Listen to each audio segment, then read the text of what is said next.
It was a wonderful time. One of the greatest times, I'd say, in our life. It was the beginning of that, moved on. It was like a whole nother road and a roadway to go.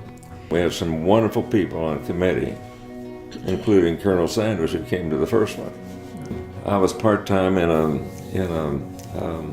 alarm business with a friend of mine, and he was on the committee now. So he wrote to Colonel Sanders and asked about if he would make a contribution, and told him about Young Life and so forth. It just so happened in the alarm business, and our son Jim was working with the time, they were putting an alarm in Colonel Sanders' house.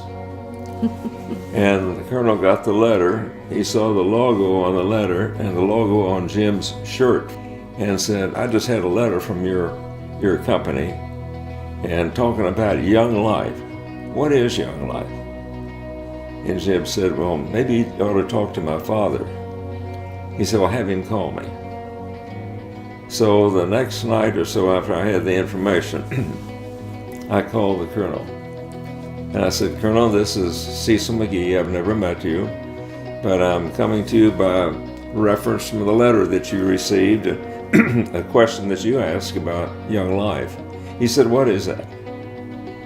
I said, well, it's taking Jesus Christ to kids, high school kids, where they are. He said, I said, Colonel, we're having our first meeting, official meeting, board meeting, this coming Friday night. And would you like to go to that? He said, well, I think I would. And sure enough, we picked him up. He had his white suit and black tie on. And his cane. And his cane. And I remember he came in, and that whole meeting, he leaned on that cane. We got all through. We talked about the budget. He wrote a check and balanced the budget that night. So the Lord was just working things, just, you could just it was see almost his hand. like, just take your hands off the wheel. Yeah, I've let got the the Lord do wheel. it. Hopefully we have more years yet with Young Life, and I would say, up to this point, I haven't met one single person genuinely interested in Young Life that I wouldn't want to be my best friend. Mm-hmm. Yeah, we met some Because the relationship is there. people. And the common mediator is Jesus Christ. And we're not as active as we used to be, but we're active more in I guess Physically. Well, not Not so active much. physically, right? We don't do the rope course anymore. No. But we've seen a lot of kids changed, and especially when they go to camp, because the camp situation, they're away from everything that they're used to, and it's a whole new experience. I know that we're not supposed to say anything about betting. About what? Betting in Young Life and whatnot. Betting. But every kid I know when they're going to camp,